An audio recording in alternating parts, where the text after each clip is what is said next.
nosso segundo podcast, ou melhor, nosso Bumpcast.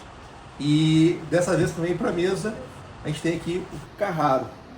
O Carraro eu conheci ele em 2017 e ele já estava no meio do off-road, né? Mas ele tem toda uma trajetória antes disso. E foi um contato que eu acho que ele fez comigo por telefone. Isso.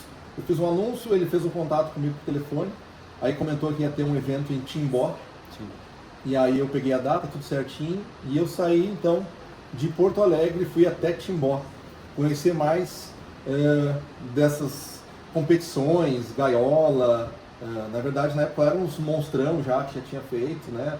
Tinha veículo com chassi ainda, outros tubulares, era uma miscelânea em 2017, era bem misturado. Hoje já está num outro patamar, né? Mas na época era tudo misturadão. E lá então eu conheci o Carraro e a partir dali então fui conhecendo esse mundo das competições Extreme, né? Depois acabei apoiando alguns eventos até final de 2009, antes da pandemia. E ali então surgiu tudo e de lá para cá a gente não perdeu mais contato, né? Foi rodando mercado afora, né? E a gente sempre se falando, sempre, né? Na medida que dava, a gente entrava em algum projeto que outro teu, né? E a gente sempre foi se falando. E a ideia hoje é trazer assim, o histórico do Carraro, traz assim resumido para nós assim, como é que tu entrou nesse mundo de preparação, como é que tu aprendeu a mexer em carros e depois foi parar no off-road. Dá uma breve história para nós. Show. David Carraro, 35 anos, né? Mecânico logo após 12 anos. Tenho uma família que já é... Meu avô era doutor em motores na Mercedes-Benz. Então a minha família em Telêmaco Borba, Paraná, tem uma empresa, né? Carraro, mecânica, que ela atuava na manutenção de veículos da fábrica, né? Tu desde piá metido em oficina? Desde 12, 13 anos já metido em oficina. Um bom tempo... Com 12, 13 anos o nome é lava-lata, né? É, isso aí, é gigante. O povo bota a gente a lavar lata, eu sei que eu já fui lavar lata, sabe? Sim, tudo tem um começo, né? É isso aí. E nisso, né, com toda a família na área mecânica, você vem, né, sempre gostando daquilo. Não fiz cursos, não fiz faculdade, é tudo no dia a dia e aprendendo ali como funciona, né? Minha família é de Telêmaco Borba, logo após, em Curitiba, tem a Pro Máquina Rally, onde antes da Pro Máquina Rally, eu trabalhei 2 anos em alinhamento e geometria. Ali eu já vim com uma base em Que idade já tinha? Ali eu já tinha de 19 para 20 anos. Aí tu trabalhou com alinhamento? Com alinhamento de veículos. Aí depois foi para Rally. No Rally que daí eu se especializei mais em preparação, né? Customização de carro, fabricação de roll cage, né? A gaiola interna, a gaiola externa, preparação de motores, né? V8, V6, diesel, 6 cilindros, 4 cilindros, fabricar um turbo, biturbo, um turbo compound, né? Que daí no Rally, tudo isso, né, a gente tinha laboratório, teste, dinamômetro dentro da fábrica, né, ali dos veículos de Rally. Isso em Curitiba? Isso em Curitiba, né. A empresa tinha tudo de estrutura lá? Tudo isso de estrutura. Dinamômetro de motor de bancada, dinamômetro de rolo para aferir o motor, né, o carro, o motor em si, né, suspensão. Os veículos... Uma empresa que atendia vários pilotos, é isso? Vários pilotos. A gente chegou a atender 7 pilotos ao mesmo tempo no Rally dos Sertões. Que tipo de carro de Rally? Carro de Rally eram as L200 Evo, só que toda modificada. A gente pegava ela... Só tinha a casquinha de L200? Só a casca, só a bolha. Só a bolha. Né? A bolha e a gaiola interna, que teria que ser homologada FIA, né? Uma estrutura toda de proteção certa, né? Para aquele veículo. Só que da cabine para frente e para trás, a gente podia modificar a suspensão, que é o que a gente fazia. Cortava o chassi, soldava o agregado dianteiro. Que ano isso? E trazer isso em 2009. 2009. E aí a estrutura que usava... A estrutura coilover, 2 coilover por roda, como é que é isso? Isso aí.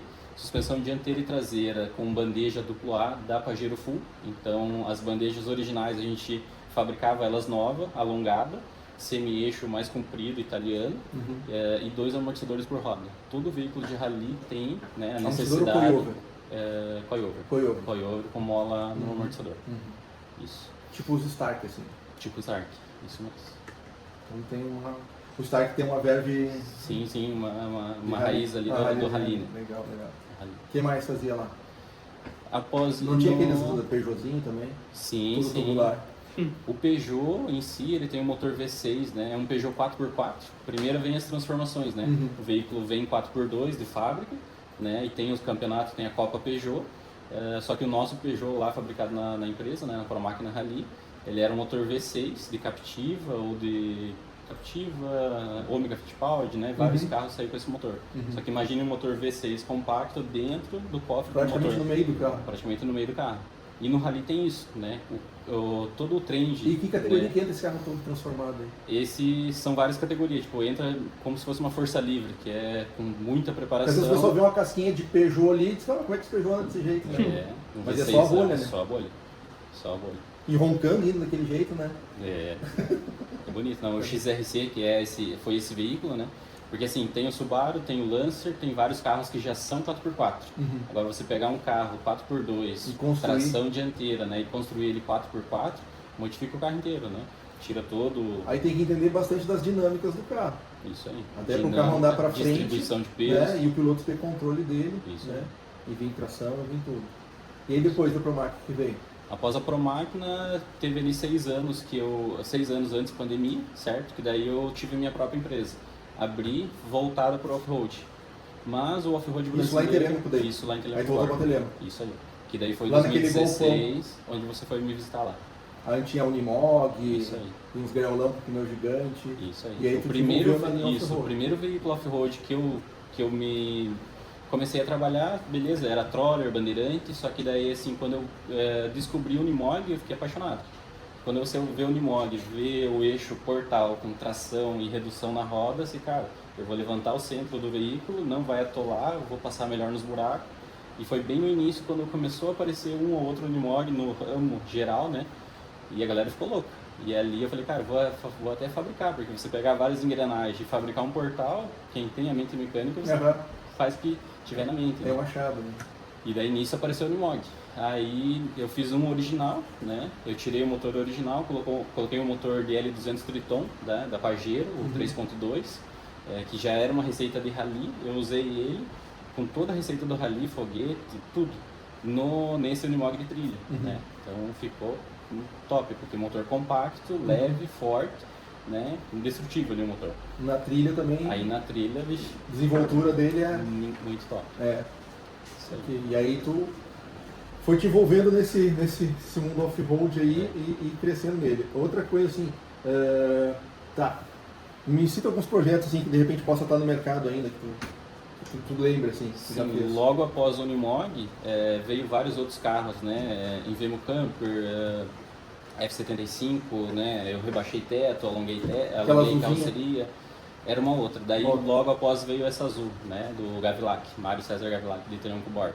Nela a gente usou primeiro o chassi da F250. Que foi quando eu te conheci lá em Timbó. Isso aí. Era um chassizão e era um azul calcinha ainda. Isso, o azul calcinha. dele. Isso aí. Então era uma Rural F75, né? Que ele já tinha. Um azul bem cremadinho. Aí quando apareceu uns eixos do Unimog, grande de um trator, a gente, putz, será que compra, não compra? Compramos, instalamos no veículo, né?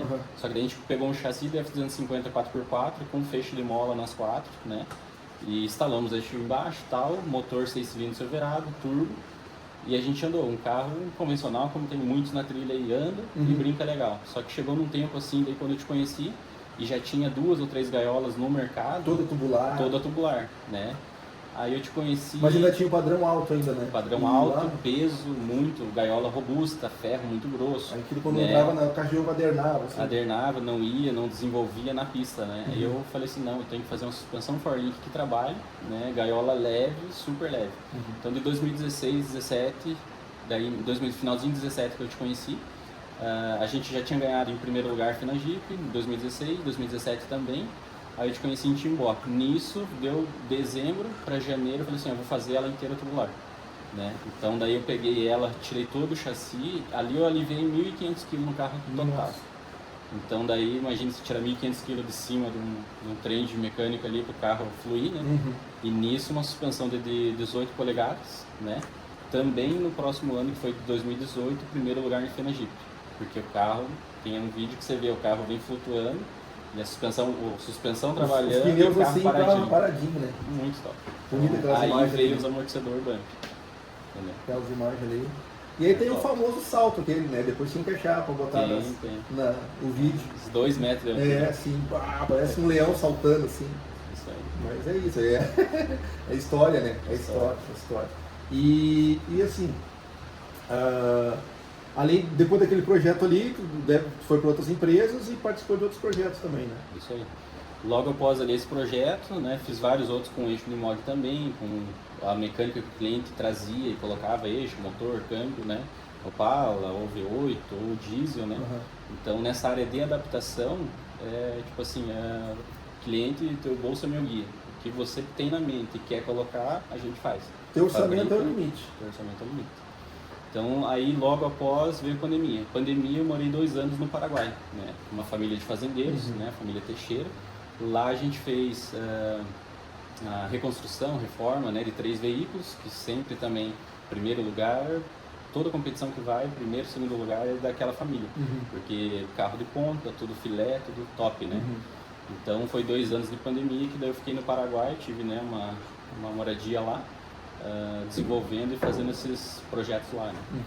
Depois voltou para o Brasil. Aí voltei para o Brasil. Logo após a pandemia, liberou a ponte, que ficou travado, tudo lá, né? Voltei para cá. Quando eu voltei, vim direto para a Rhino Off-Road. Rhino Off-Road é uma empresa, né, que tem a sua empresa mãe, que é a Ziober Brasil, onde fabrica academia ao ar livre, né? Essa academia que tem nas pracinhas. E tem toda uma tecnologia de dobra tubo, né? Aí tem toda uma tecnologia, dobra, CNC, tem tudo. Então, para a gente tirar do papel e do computador, o que tiver na nossa mente... E hoje é um grande fornecedor aí de gaiola tubular já. Do Brasil inteiro. Do Brasil inteiro, né? Tem de vários forma projetos. rápida, dinâmica, né? Isso aí. Muito bacana essa. Aí você trabalhar com tecnologia, desenvolvimento e poder brincar na Não, área e fica técnica, preciso também, né? Totalmente preciso. Eu lembro que uma vez eu fui mexendo numa gaiola, tinha 3 centímetros de diferença de um lado para o outro, cara. Dessas feitas em casa, toda reforçada e tal, mas tinha 3 centímetros de diferença. A gente estava tentando posicionar o amortecedor, a gente já tinha um programa posicionado, a gente botar um bypass, o primeiro bypass inclusive, que andou, e aí, cara, tinha 3 centímetros de diferença. A pessoa me disse, não, tem alguma coisa errada. Não, 3 centímetros de diferença. Sim. É 3 centímetros é um eito, né, com carro, né? E depois vai alinhar isso, né? Não, e hoje nas obras ali é milímetros. Não, você pode botar treina, é 100% preciso. Muito top. É outro padrão. Outro padrão. Sai do manual e vem para outro padrão. Tá, e aí tu participou de vários projetos que hoje está rodando, então. Sim. Tem vários veículos, né? A gaiola do Brozinho, né? A gaiola V8. Tu tava lá ainda quando tava falando. Esse foi um projeto que a gente montou ele do início ao fim, deu play, cortou, dobrou tubo, chapa, fez assoalho, fez tudo, né? Que a gente já tinha projetado há um longo período, né? Foi feito em 45 dias. Então, desde a montagem, solda, colocação de motor, câmbio, injeção eletrônica, freio, tudo no carro, né? No veículo ali. 45 dias é um prazo assim rápido, bom, né? De entrega no veículo. Tá, e nesse processo todo aí, tá, e depois tu foi para uma linha de montagem de suspensão também, um pouco fora dessa linha.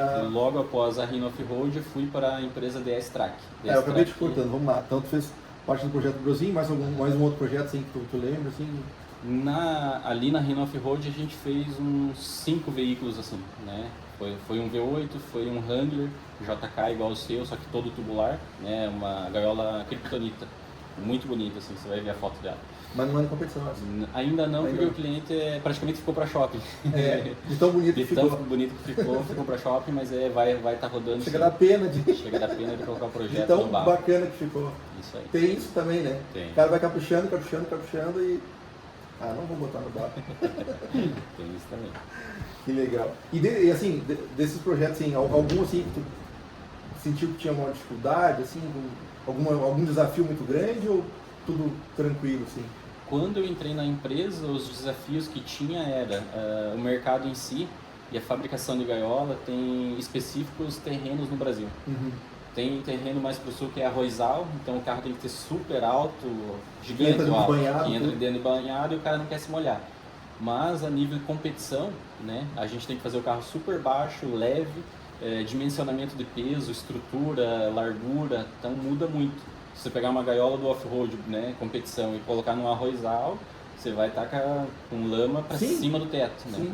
Então, quando eu entrei lá, né, na Rhino Off-Road, um pouquinho da dificuldade foi isso, mudar as mentalidades, o estilo do carro, para qual área que o cara ia usar o carro, né? Tanto que teve projetos que estavam parados, assim, tal, rodando, mas que a gente teve que remodelar, rebaixar, modificar, porque era uma outra tocada, usada do cliente, né? E a competição também ela vai mudando e vai ditando, né, a melhor configuração. Isso e o aí. pessoal vai vendo que dá certo, né? Isso aí. Eles não precisam, sei lá, tem um conceito e na competição tu prova que aquele conceito, não precisa ser assim, né? Pode ser dessa maneira aqui que vinga. Isso aí. Tanto que o próprio off-road brasileiro, a competição, né, do Extreme, as primeiras provas era entrar, banhadão, bater guincho. Então o carro tinha que ser alto, tinha que ter um vão livre legal. E nisso foi mudando. Hoje as provas estão mais voltadas para velocidade e técnica, né? Tanto que hoje praticamente não se usa guincho, né? O cara passa no motor, passa no pneu e vai. Então aquelas gaiolas antigas que eram feitas, muito pesadas, gigantes, hoje ninguém faz mais. Então se padronizou um estilo. Até usa, mas aí só numa trilha específica. Numa trilha específica. Para a competição ela não consegue atender. Não mas dá consegue para usar atender. para curtir uma trilha. Isso Se aí. diverte. Se diverte. Mas para a competição ela acaba ficando um pouco lenta. Isso aí. E falando nesse processo assim, de competição, trilha, porque assim, como eu falei, a competição acaba ditando o que funciona bem, né? Sim. Se funciona bem na competição, também funciona na trilha. Isso aí. E eu vejo muito assim hoje, tu falou ali em dimensionamento, peso, né? E quando falou do Gavilac lá, né? A suspensão trabalhando e o carro reto, assim, né? Hoje eu vejo muito em trilha, alguns carros que parece que vão assim, passa num buraco, a outra roda levanta, né? E o carro parece que vai emborcar assim, né? E pra mim, na minha visão, assim, cara, aquela suspensão ali não está trabalhando. Se a roda jogou pro ar, não está trabalhando a suspensão. Isso Né? aí. Porque a roda tem que ficar no chão. Por maior que seja o buraco aqui, ela tem que calçar aqui para dar tração e ir para frente, não uma ameaça de emborcar. Assim, tem que ser um buraco muito grande. Dependendo da trilha, engana, sabe? Só estando no momento, naquele terreno para ver. Tem buracos gigantes que você passa debaixo da roda, que a suspensão já trabalhou, chegou no fim de curso, mas é aquela situação daquele buraco. Mas tem muitos projetos que se faz a cinta limitadora para o coilover, para o amortecedor, só que se coloca em ponto errado, se coloca ela muito fechada, aí não deixa o amortecedor abrir tudo que tem que abrir para a roda tocar o solo e ter tração, né? Então tem vários pontos, né? Parte de forlink, suspensão. Muitos forlink a pessoa faz totalmente paralelos assim e não tem o travamento do X de cada lado, né? Então um forlink você tem que olhar de cima, ter 2X travando o eixo, que ele não deixa, tipo assim, a carroceria tem que estar alinhada com o eixo e reto, né? Sempre nesse mesmo movimento. Se o eixo fazer assim, muda a direção aqui, fica todo bobo o carro. Então foi muito a montagem de um forlink não é simplesmente pegar 4 barrinhas de aço e sair soldando num pivô ou num uniball da ponta, né? Tem toda uma posição, né? Sim. Tem as barras de dentro, as de fora, as de cima, as de baixo. Né? Tudo começa pelo... Deixa eu falar assim, às vezes o pessoal... olha só, deixando bem claro, eu não sou mecânico, gente. Eu não sou mecânico. Tá? Às vezes o pessoal acha que eu sou... Eu não sou mecânico. Não tem problema nenhum. Mas assim, eu não sou mecânico. O pessoal acha que eu sou mecânico, mas eu não sou mecânico. Eu sou um entusiasta, assim, eu gosto de carro, curto. O meu foco é amortecedor, né? E essa dinâmica do carro, isso me chama a atenção. E por isso eu faço amortecedores para contribuir nessa dinâmica do carro. Mas assim, eu sou um bom observador. Sim. Né? Então quando eu vejo um carro assim que levantou a roda para cima e o carro levantou duro, cara, a primeira coisa que eu olho é a suspensão. E aí quando eu reparo, os links geralmente estão em paralelo, assim, sabe? Às vezes dá meio uma cruzadinha assim, né? Tipo, ficou um carro de corrida só. Mas uma barra Panhard para segurar o eixo daí. Aí eu viro as costas. Se eu ver um forlink com Panhard, eu viro as costas e digo, não, isso aqui não tá certo, não vou nem olhar mais isso aqui.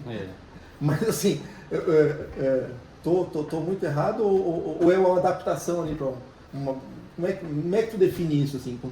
Tipo assim, imagina quando uma professora de português vê um aluno escrevendo errado, chega a doer assim, sabe? Sim. Ou quando ela escuta um aluno falando errado, chega a doer os ouvidos assim, problema, né? Sim. Isso com uma professora de português, e quando tu vê algo assim, tu não te incomoda isso? Tu não sente uma dor assim? Incomoda. Não diz assim, coitadinho, pô, isso aqui não tá legal. Vem isso no teu... Sim, vem esse sentimento, né? Mas tipo assim, tudo evolui, mas tem informação e muitos não buscam informação, porque daí te trava, né? Te trava naquela suspensão, faz, funcionou. mas funcionou com o carro dançando, com o carro adernando, Não, ficando. funcionar o carro tá andando, né? Funcionou, andou, foi pra trilha, gostou, vai indo, vai levando, né? Mas não é o correto. Mas se você for hoje na competição, que é ali por milésimos de segundo, todos os carros estão num padrão que, como tudo evolui, o cara não faz mais aqueles erros, né? Mas na trilha ainda ocorre vários, né? Porque começa a montar em outra oficina, né? Mas ainda pega vários erros de suspensão, de montagem de forlink, por falta de conhecimento. De conhecimento. Porque é um cálculo ali, né? Sim. Ali tem cálculo. O forlink começa o comprimento tudo, das barras. O comprimento da barra maior, ela é influenciado pelo tamanho do pneu. Então, se você tem um pneu 42 polegadas, certo? Você Então tem começa que por ter um projeto desse. pelo Define o que primeiro? Primeiro define o pneu. O pneu que tu Qual quer. pneu que você quer. Aí depois do pneu tu vem pro quê? O eixo? O eixo em si, o que Pra você tocar aquele tiver, pneu ali. para tocar aquele pneu, um eixo daí já preparado, forte, né? Mas a partir de forlink e suspensão. Pneu 40 polegadas, 42, o braço maior, né? Ele tem um ângulo para ser instalado e também tem um tamanho. E o tamanho do braço menor, que é o de né, cima, que daí é o de cima, ele tem que ser 70% a menos do que o 70% a menos do que baixo. E ele entendeu? tem uma posição Aí também. tem o cruzamento. o cruzamento e a angulação que ele tem que estar. Que é para quando fazer o X, Aham. né? Eles não fiquem se tocando e nem travando um Isso outro. aí. Aí no eixo, né? Se você imaginar o eixo aqui, onde tem a barra de baixo e a de cima, tem esse espaçamento. Esse espaçamento aqui e no chassi, certo? No chassi ele tem que ser 25% a menos do que aqui. Tá? Aqui é uma 10 polegadas. Na verdade é 50%. Então se aqui é 10 polegadas, aqui no chassi tem que ser 5 polegadas. Entendeu? Essa dimensão tem que obedecer corretamente. Então é tamanho do link maior influenciado pelo tamanho do pneu. O link de cima menos 30%, né? Que daí dá os 70% do tamanho. Obedeceu isso, o teu forlink tá filé, entendeu? Só que tem que ter o cruzamento na parte de cima. Se não tiver... Eu já tive acesso a uma planilha desses cálculos. Eu acho que foi até tu que me mandou. E eu vi coisas incríveis ali. E eu fiquei assim, cara, esse conjunto aqui se calcula tanto quanto o interior do amortecedor. Se tu pegar uma planilha para calcular um amortecedor, onde tu pega diâmetro de vazão, de compressão, de retorno, cada buraquinho, comprimento, cara, tudo isso aí dá uma curva gigante e tu vai lançando esses dados, a planilha vai... É algo assim, infinitamente, né? E aí eu lembro que numa dessas planilhas eu fiquei cavucando lá, cara, tem ali que mostra até o Instant Center. Instant Center, para quem tá vendo aqui, é o seguinte, tem as rodas aqui, e ele tem um conjunto de forlink, isso aqui vai apontar, vai ter um ponto imaginário lá na frente, né? E ele pode estar para baixo de zero, que é o chão, ou tá para cima, ou tá para o alto. E isso aqui vai influenciar na desenvoltura do teu off-road na trilha. Então, às vezes, tu vai descer um troço meio que quer capotar, cara, tem influência do Instant Center. Tem isso aí. E olhando por cima o carro, né? Você vê o forlink traseiro, as duas barras maiores, elas vão, e em algum ponto elas vão se tocar. Esse ponto, praticamente, se você calcular corretamente, ele tem que ser 15 centímetros para frente do eixo dianteiro. Então, o cruzamento das barras, dos links traseiros, estando na frente do eixo dianteiro, tá top. Se o cara pega e faz junto com o chassi, aonde essas linhas vão se cruzar? Lá 1 quilômetro para frente, né? Nunca vão se cruzar lá, entendeu? Então, tem que ter uma certa angulação, né? E nem tá se cruzando já dentro do carro, e nem tarde demais. E nem muito tarde. Tem que estar ali no eixo dianteiro. Se você pegar duas linhas, 2 barbantes, você consegue fazer o cruzamento dessas linhas, né? Então tudo tem ciência, tem conta, né? E tem que ser respeitado. Tem que ser respeitado, senão o carro não fica bom de andar. Isso aí. Né? E às vezes tu vê até, quando o carro acelera, ele se torce todo, quer levantar uma roda, entendeu? Tem a ver também com tração. Tem carro que se acelera, ele levanta e tira o carro do solo e distraciona. Ou ele rebaixa o carro e dá tração, que daí ele faz o amortecedor. Isso é influência do quê? Dos links? Influência do link. A hora que vem torque, conforme tu fez as linhas, ou ele vai jogar para baixo, que é o Pro Squat, vai agachar e vai vir para frente, ou ele vai ficar que nem um gato e vai levantar para cima e vai perder tração. E vai ficar tudo bom. Isso aí. Então, todas essas continhas aí vão definir a desenvoltura do carro. Gente, não é brinquedo. Não é só pegar um eletrodo, né, uma máquina de solda e um tubinho. Mas assim, eu confesso que eu vejo muito disso.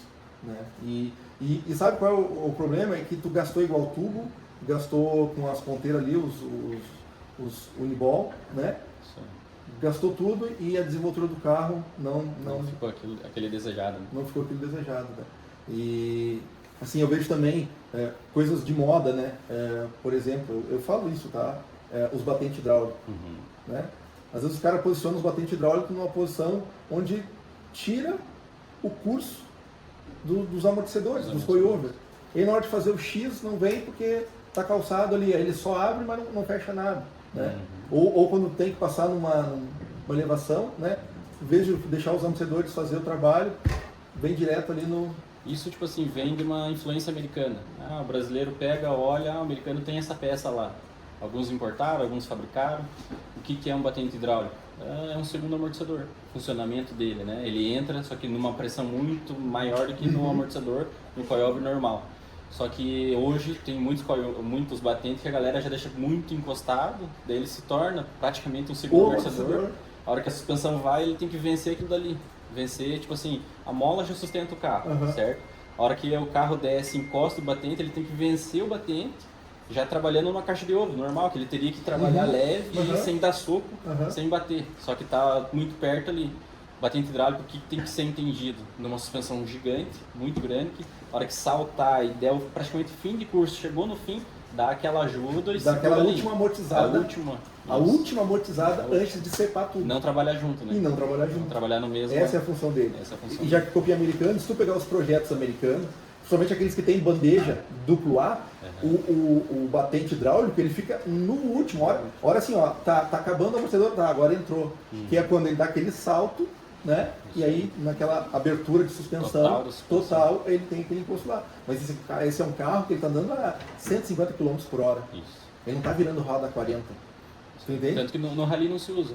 Rally salta, pega buraco, pega tudo, mas não tem batente hidráulica. Então, o tipo de terreno e o tipo da modalidade que você vai usar o carro tem o ele porquê. Nem tem peso para fazer o consumo daquele custo todo ali, né? Isso aí. Então, assim, ele funciona, sim, mas tem aplicação bastante específica.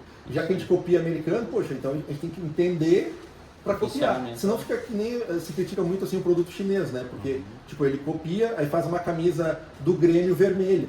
Porque ele copiou, mas não entendeu que tem por trás uma cor tradicional do time. Isso, então é a mesma coisa isso. Quando bota batente, para mim, é a mesma coisa que quando tu faz uma camisa do Grêmio vermelha. Entende? Tu entende o fundamento daquilo ali. Mas tu achou bonito. Sim. E aí tu quis criar e fazer uma do Grêmio vermelha. Mas a cor do Grêmio é azul, né? Mas como tu copiou e não tem os fundamentos, é mais ou menos isso.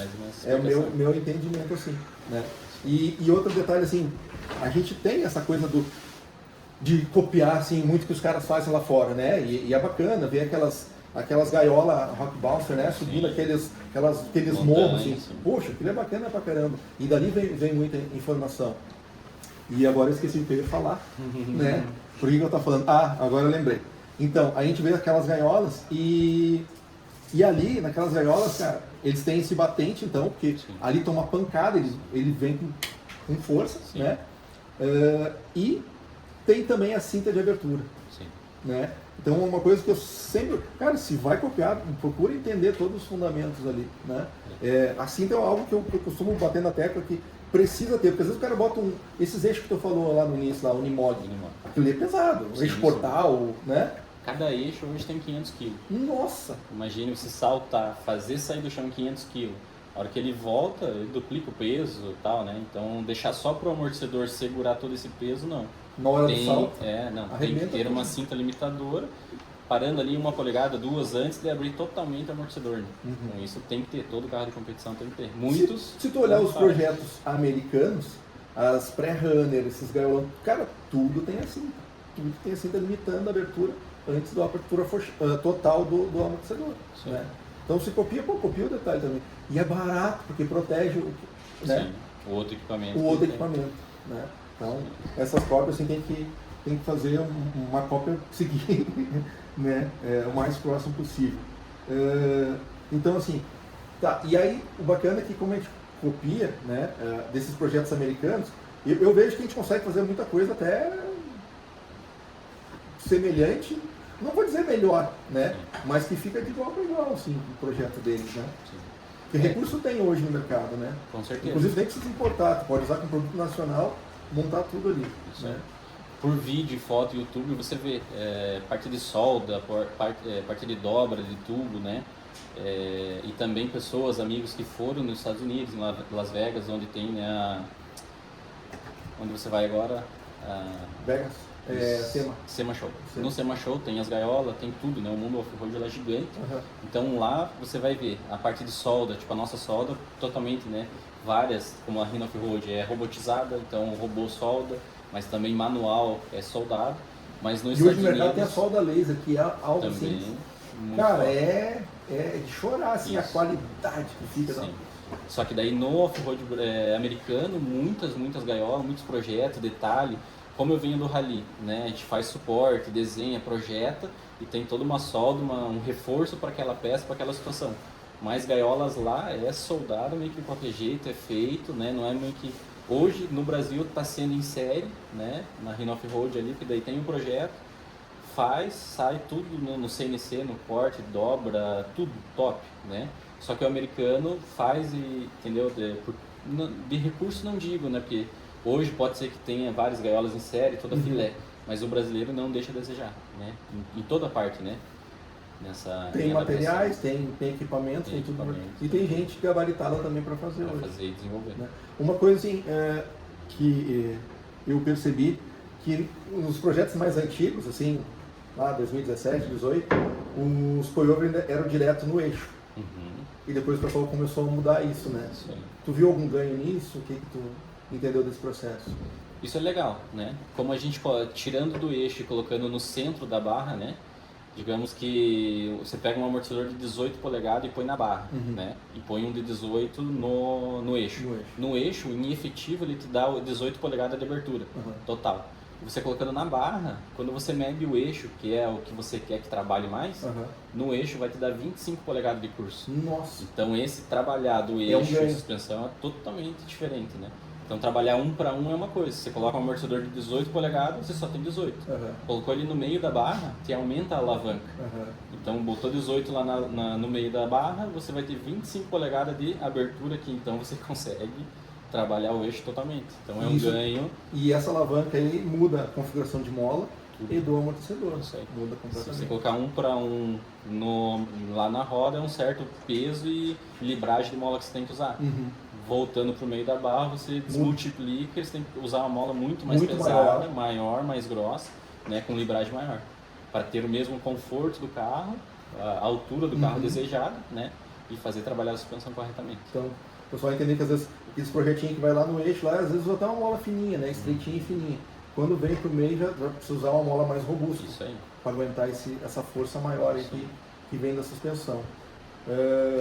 Tá. E saindo um pouco da linha de gaiolas, né?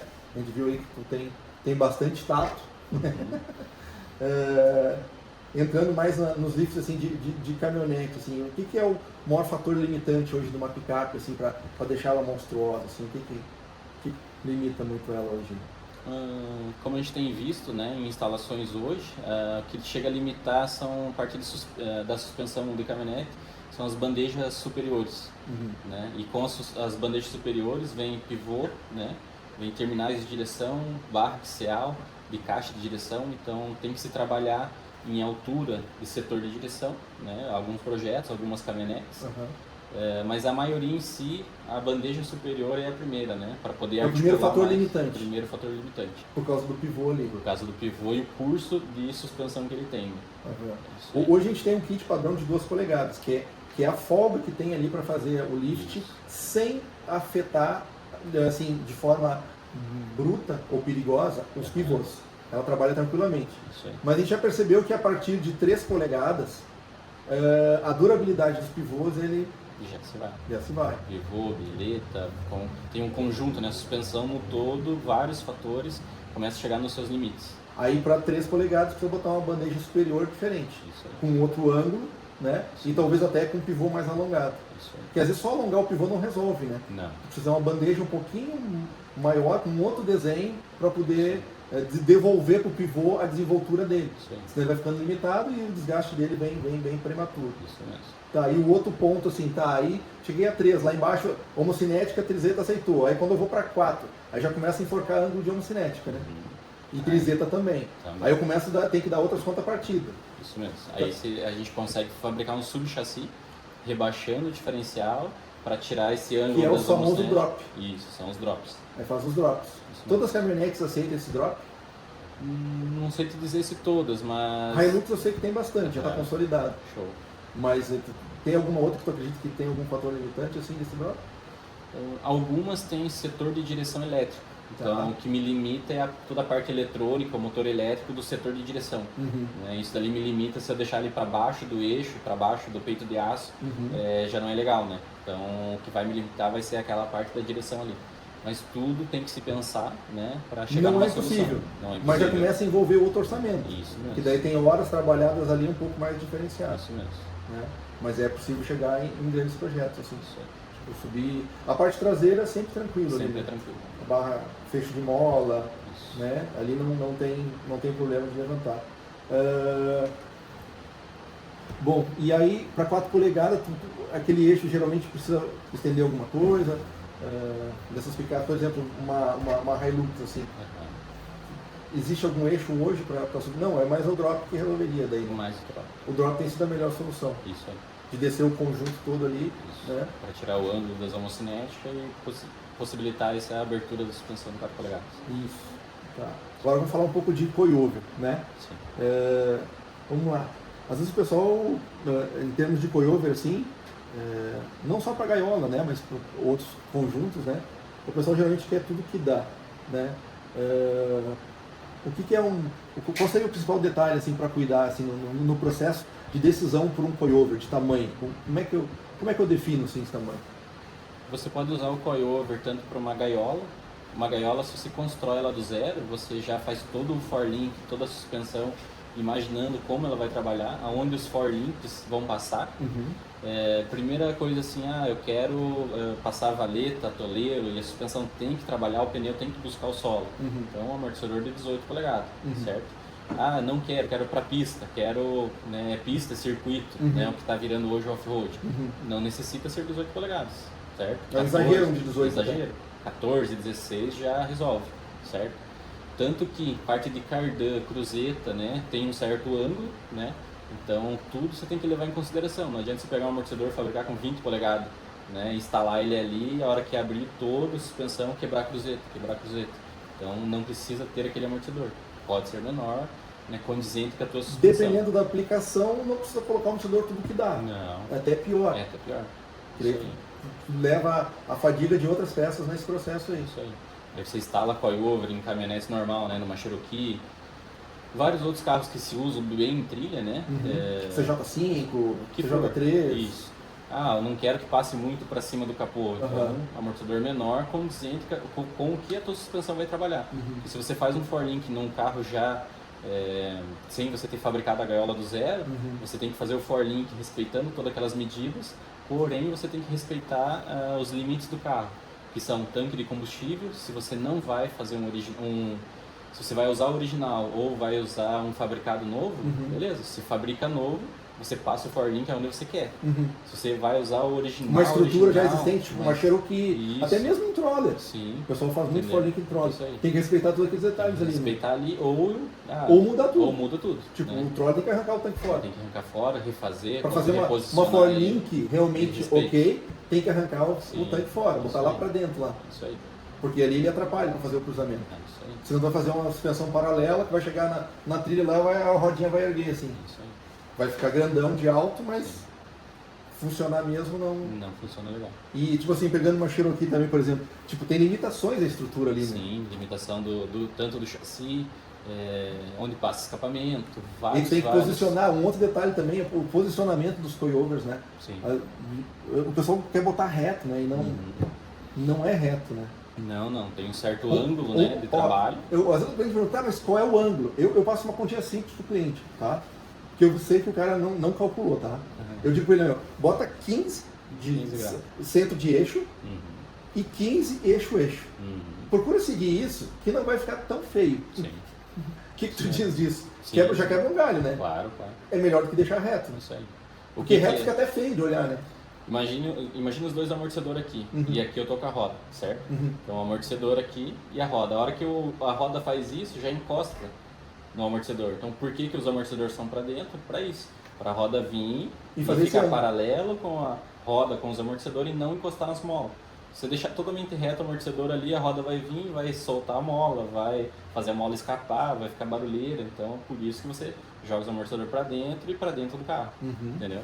Porque quando você esterça, joga a roda para lá e para cá, você tem que saber que não vai encostar em nada a roda, te permitindo... Ó, esse para dentro que você está falando é entre eixo, tá? Uhum. Aqui está um pneu, aqui está outro pneu, aqui é entre eixo. Agora nós vamos falar de eixo a eixo, né? Então, esse inclinamento aqui, ele vai fazer a configuração de amortecimento dessa suspensão. Isso aí. Quanto mais reto, mais duro, quanto mais eu inclino, mais macio. Muda a alavanca. Muda a alavanca. E deixa mais macio o carro. Deixa mais macio o carro. Então na hora que ele vai... E não muito também, né? E não muito também, porque senão... E senão o amortecedor, em vez de trabalhar né, com um grau assim, ele trabalha deitado e trabalhando... E rompe. E rompe. Então tudo tem cálculo para fazer, não é só sair fazendo aí, né? A instalação também dos pontos de fixação em cima e embaixo do amortecedor, sempre respeitando. O eixo ele trabalha mais assim, né, do que ele tem a torção. A torção ela é muito influenciada pelo forlink. Se você mudar e errar o tamanho dos braços do forlink, você faz uma rotação no eixo, onde vem a quebra da cruzeta e a quebra Tu faz o eixo girar assim? Você faz girar. Por isso que tem o cálculo. Se você errar o cálculo, você faz o eixo girar muito, entendeu? Aí ele senta, ele torce o carro para baixo. Ele torce o carro para baixo, torce o eixo, quebra a cruzeta, quebra os olhar ali. Então, nossa, já aconteceu isso com muitos, entendeu? E você só vem adquirindo experiência, né, fazendo e pesquisando. Então, tem que pesquisar, tem que ter autoridade para falar, né? Então, quebrou ali, você vê que teu eixo torce, é porque o travamento do X, o tamanho dos braços não tá legal. Então, às vezes, fazer em casa pode parecer barato, mas na hora de botar para funcionar, não. Pode sair caro, pode quebrar tudo, né? Isso aí. Aí quebra coilover, quebra as barras, quebra a cruzeta ali. Sai rompendo tudo. Isso aí. Né? Mas se for para lá é que você rompa, né? E assim, ó, a espessura da mola, né? E agora falando de modo geral, assim, não só para uma gaiola, né? Ou, de modo geral, precisa ter um cuidado, né? Sim. E eu vejo muito assim, cálculo, cara, bota essa mola aqui que dá certo, e a verdade é que aquilo ali acaba endurecendo o carro a tal ponto que não usa nada do conjunto de suspensão, né? Sim. Então é importante entender os pesos, né, do veículo dianteiro, traseiro, para então definir as capacidades de mola, né? Isso aí. Né, diâmetro, como é que ela vai, a desenvoltura que precisa ter. Muitas vezes duas molinhas fininhas é melhor do que botar um molão grosso, né? E a configuração também de misturar duas molas é bem interessante, né? Que daí tu fica com o carro para andar num universo bastante grande disso. Você tem a progressividade das molas, né? As molinhas mais fracas em cima para trabalhar pouquinho, e quando precisar trabalhar bastante, ela entrar naquela força da mola de baixo, que é mais robusta, né? Bom, mitos do mundo da off-road. Eu já falou algum aqui, né? Que é os batentes, né? Cara, o batente para mim, ele é um equipamento, mas que, cara, tem que ser usado corretamente. Isso aí. Às vezes eu vejo o pessoal querendo colocar no meio das molas do trolley, né? E aí quer botar bem longo, aí tira todo o trabalho do amortecimento, não tem sentido, né? Já tem um amortecedor para fazer essa função, né? Então não é necessário ter ele junto ali no projeto. E aproveitando, né? Pô, a gente tá com esse trolley ali justamente para fazer essas configurações. Cara, tem que botar o conjunto para trabalhar. E às vezes a gente pegou ali, às vezes tá com uma mola já cansada, velha, né? Que não tem a desenvoltura. E eu andei agora com essas molas novas. Meu carro é outro carro, com as molinhas novas ali. Que loucura aquilo ali. Eu dei uma voltinha na quadra aqui. Meu, ficou bom o carro. E, cara, nós vamos mudar a altura de novo ali, mas, poxa, mudou o carro. Só com as molinhas novas. Cansa, né? Tudo tem uma vida útil, tem uma... Então é todo um conjunto. O amortecedor faz boa parte, mas às vezes tu tem um restante que já está cansado, que precisa ser substituído também, né? Sim. Então assim, eu costumo falar, 90% dos problemas a gente consegue resolver com o amortecedor, a gente resolve bastante coisa. Só que 10%, cara, às vezes é uma mola que já está com alguns quilômetros de judiado já, né? E como tu mesmo mediu, já parece que tá meio cansadinho ali, né? Mola, embuchamento geral, né? As buchas de suspensão, tudo, né? Influencia numa situação de trabalho que tem que ser o correto, né? Tudo com revisão em dia, tudo certo. Os apertos também. Já pegando o carro aí todo, né? Sim. Todo guenzo e... Frouxo. E tava... as buchas novinhas, tudo certinho, mas não tinha aperto nenhum, né? Lift, né? Eu acho que lift, cara, a gente é tranquilo, assim, né, nas picapes. Então, as limitações geralmente em função de homocinética e traseira, Isso aí. né? E muitas vezes dá para subir tudo que dá, mas requer outro orçamento, né? Porque tu vai ter que construir uma suspensão, né? Isso aí. É possível construir? Sim, mas vai ter que fazer um bom investimento ali e muitas mudanças, né? Então, a gente costuma... hoje a gente tem um kit padrão que tu colocou ali, é fácil de instalar e tu não vai ter estresse. Mas acima disso tem que dar aquelas contrapartidas ali, né? Primeiro a bandeja, depois vem todo o conjunto de tração, né? Ele vai limitando bastante. E body lift, assim, tu vê algum problema em body lift? O que tu fala de body lift? O bom é até, sei lá, 2 polegadas, 3 polegadas, o que tu... Uma execução bem feita, certo?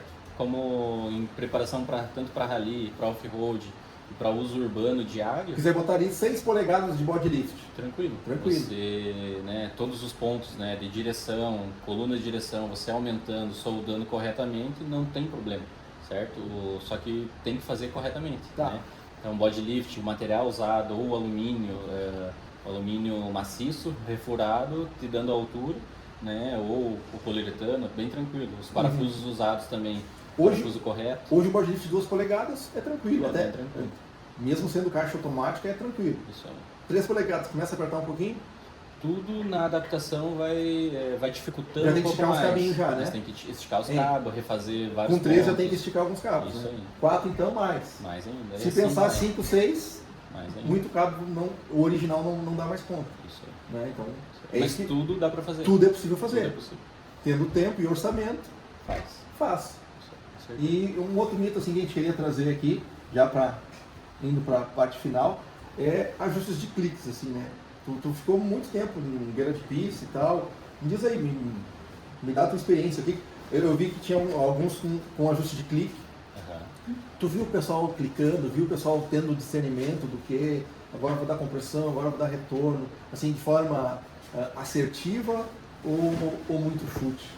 No rally, o que eu vi bem assim foi a experiência técnica do piloto em si, né, o dono da Pro Máquina Rally, Maurício Neves, né? Então ele sim, o piloto comentava, tá assim, tá assado o carro. Ele já sabia a configuração do amortecedor, quantos cliques tava, retorno e compressão, na prancheta, na agenda dele ali. Ele dava mais ou menos no que ele achava pela feedback do piloto, certo? Que estava pilotando o carro. E com isso ele na próxima passada, ele ia vendo a desenvoltura do carro e a performance do carro. No rally tem a pista em si que é feita e tem o prólogo, que é uma tomada de tempo, né, para saber a ordem de largada. Ali você consegue visualmente ver o carro. No estradão você não consegue ver. Então, nas provas e nos treinos eram feitas nessas regulagens. Só que é feito naquela situação, naquele momento. Não é toda hora que você fica lá. Aquela situação não serve para uma outra pista. Não serve para outra pista. Cada pista tem a sua regulagem. E depende de alguém, como tu trouxe esse nome aí, alguém experiente, com conhecimento, sabendo o que o piloto precisa para corrigir aquela situação. Isso aí. Ok, isso no rally. Vamos lá, a gente sabe hoje que tem muito monstrão, né, em competição aí com ajuste de clique. Tu vê o pessoal fazendo alguma coisa nos cliques? Não. Não. Agora, aquela rampa lá tu precisa dar tanto de compressão, tanto de retorno. Tu vê algum... Tu já percebeu? Eu observo muito, tá? Eu não vejo nada. Mas tu vê alguém preocupado com isso? Fazendo o movimento disso, cuidando disso, tendo tato para ver o que precisa dar, sim ou não? Assim, mais ou menos, tu consegue ver alguma coisa? Na área do off-road, nas gaiolas, no extreme, a gente não tem ainda especialização nessa área, certo? Então não tem equipamentos que tem essa solução, mas não tem... Tem o recurso? Tem o recurso, mas não tem quem consiga regular, adequar para aquela situação da pista. Então acaba sendo um recurso que... Então assim, nós estamos falando sobre ajuste, tá? Quem está chegando agora, né? Então é um recurso que, cara, se tu não tem expertise para usar... Só tem ele aí. É só para bonito, é como a gente fala do batente, entendeu? Se ele não está para a aplicação correta, é só um enfeite, é só para dizer que tem. Eu costumo dizer assim, o computador tem 50 cliques, só que lá no 25º, o piloto não tem mais tato. Não. Se decide para ir para o 29º ou para o 18º, ele não tem referência para isso, né? E isso é uma coisa que a gente bate na tecla porque a gente não está na contramão do mercado. Não, ele é um baita recurso sim e precisa de alguém especializado para mexer, ok? Sabendo da realidade do mercado, como é que é o usuário final, e geralmente equipe piloto equipe, né? Geralmente assim, piloto equipe, ele vai mais um, mais dois, e ninguém tem um técnico especializado em amortecedor, né? A gente definiu que a gente vai trabalhar sempre com ajustes de pressão, né? Por que o ajuste de pressão? Porque é o seguinte, tu alterar 20 PSI para cima ou para baixo, isso faz diferença, né? Então, eu lembro uma situação até na FenaJip com essa F-105 tinha virado Toyota, né? Cara, saiu lá, tinha 150 PSI, se trouxe para 80 PSI, cara, mudou no primeiro platô, que logo que arrancava tinha um platô, mudou a resposta. Mudou, o piloto percebeu e é isso, né? Então ele é muito mais efetivo, né? nessa utilização. E aí tu não precisa ter especialização de nada, né? Tipo, tu precisa deixar mais macio, mais suave para absorver, cara, baixa a pressão. Quer deixar mais firmezão que tu vai correr mais, que ela achou ela meia boba, então aumenta a pressão e tá resolvido. Né? E faz uma baita diferença. Porque assim, o ajuste de clique hoje, o certo mesmo é tu ter um data logger, ok? Então tu anda na pista, loga a pista toda, faz a leitura, vê ali o que está acontecendo em termos de compressão e retorno, observa a desenvoltura do carro, conversa com o piloto e aí então tu define se vai ficar no 25º clique, ou no 29º, ou no 18º. Tu entendeu? Mas é um conjunto de informações que vem a tomada de decisão. Né? A não ser quando tu tem um piloto que sabe, entende a dinâmica, que daí tem isso também, o cara entende a dinâmica, ele vê o carro andando, vê a desenvoltura, cara, não fez assim lá na curva tal, fez, tá, então já sei. Então ele vai lá. Mas aí, gente para fazer isso, você conta nos dedos hoje. Né? Quanto que se tu tiver um data log ali fazendo a leitura e sabendo, né, do que realmente a desenvoltura do amortecedor, tu faz isso, tu faz um clique. Mas caso contrário, e sabendo da realidade, cara, o ajuste de pressão hoje ele acaba sendo mais simples e mais efetivo. Né? Enquanto o outro hoje, em função do mercado em si, ele acaba mais sendo um adorno. Né? Sobre bypass em off-road, né? Muito bem, bypass, muito né? bem. Outro assunto importante, bypass. Então, se a gente fala sobre clique... Aproveitando assim, a gente foi a primeira empresa, primeiro fabricante numa competição de off-road, mas é extreme, né? A ter os amortecedores bypass ali. E eu lembro até hoje, o piloto que andou, né? Se ele estiver assistindo aí, ele disse assim, cara, e ele foi bem sincero assim, disse, cara, eu não gostei, porque a traseira parece que não sai do chão. Eu disse, a função essa é a função dele, é não deixar o troço ficar para cima. Mas ele estava tão acostumado com saltos, aquela traseira jogando para cima, né? Que a hora que não aconteceu ele assustou. Né? Mas é uma reação saudável, porque quando tu chega num conjunto ali de salto, cara, tu não tem aquele jogo querendo te jogar, da suspensão te jogando para cima, né? Então a desenvoltura é outra. E aí o bypass, ele tirando assim a linha de competições, né, que é o grande foco dele, aí, na verdade é a origem dele, então a gente falou no início da classe pré-runner, andando a 150 por hora, naqueles piso todo irregular, terreno todo irregular. Né? Se fosse um carro comum, ele já teria saltado. Mas tu tem ali um conjunto de bypass que ele absorve de uma forma assim absurda, a compressão dele é de forma absurda, rápida, e na hora de soltar, lento. Então ele arrasta o carro para baixo. Então ele não deixa a traseira fazer esse movimento. Né? Porque o que acontece? Até vídeos de rally, assim, carros não ok configurados para aquele tipo de obstáculo ali, porque às vezes o carro vem configurado para andar rápido, num chão esburacado mais plano. Mas quando ele pega uma cabeceira de ponte, e se tu entrar na internet tem vários ali, somente sertões assim, os carros vêm naquela cabeceira de ponte, ok, bate a frente, levanta um pouquinho, mas a hora que bate a traseira, aquilo joga o carro atrás de uma altura, que assim, depende muito da velocidade que ele veio e do piloto para salvar do outro lado. E aí que entra o bypass, que é a hora que passou a frente, subiu, né? E a hora que tocar a traseira, ela está controlada pelo bypass. Ele não vai deixar daquele salto, o carro vai saltar, mas não, a traseira não vai receber um impulso Ele comprime rápido e o retorno lento e Isso. segura o carro. Então ele salta um conjunto, mas não com a traseira mais alta. Porque justamente o que faz o piloto se perder é aquele pavor, e agora? Né? Aí cai todo o peso na frente, arrebentando tudo, e aí o cara tem que salvar, né? Enquanto que ele segurando, né? Cair com as 4 rodas o mais próximo possível, né, delas, né? Sempre vai tocar uma primeira, mas caindo mais próximo, você tu tem um outro resultado lá no final, né? O grande benefício que eu vejo do bypass, né, que são mais 4 amortecedores na gaiola, né, no Extreme, beira de pista, né, quem conhece, trabalha na área do amortecedor, é você poder ter as regulagens externamente, né, não só na parte de laminação do amortecedor, na genética da laminação. Então você consegue na hora, na beira de pista, dar mais retorno à compressão, tanto na traseira quanto na dianteira, naquele momento em pista, por fora do carro. Não você ter que tirar o amortecedor completo, botar em bancada, mudar, fazer todo esse trabalho para daí de novo testar o carro, né? Então você consegue com o carro andando, Sim. né, mesclar... Consegue fazer um setup rápido ali. Setup rápido em beira de pista. Em beira de pista. Isso que é top. Isso aí.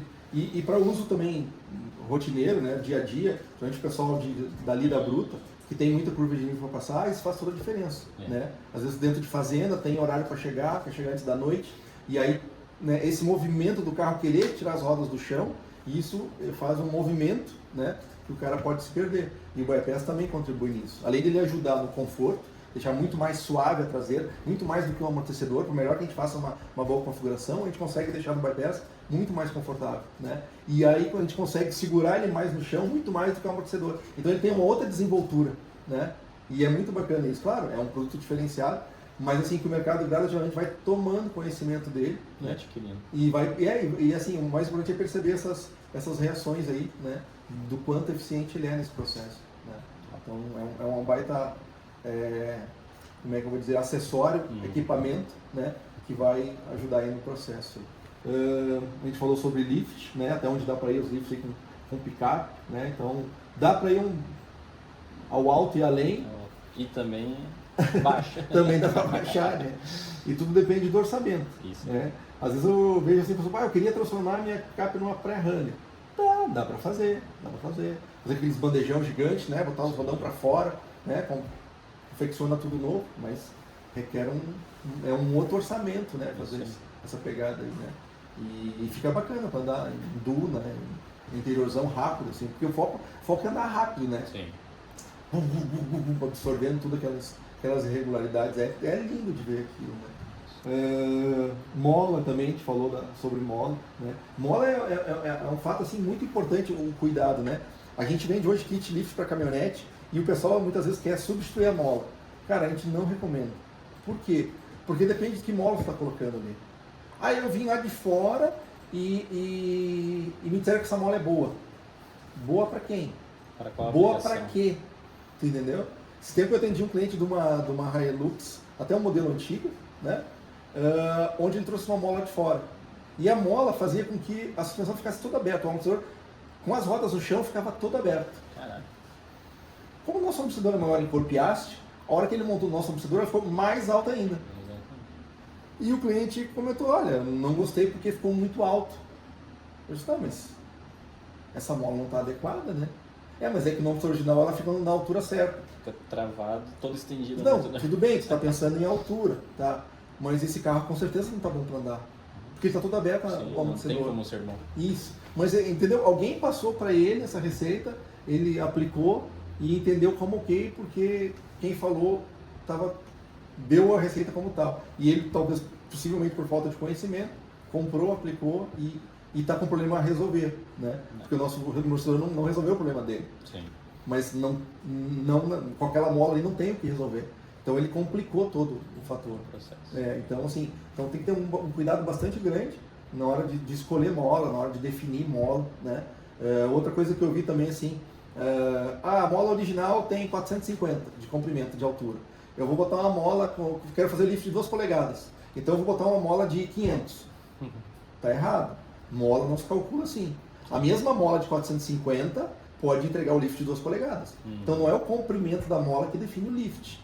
É o conjunto de arame, né? A espessura do arame e a quantidade de elos ali calculado. O diâmetro dela também. Então é uma série de fatores que definem.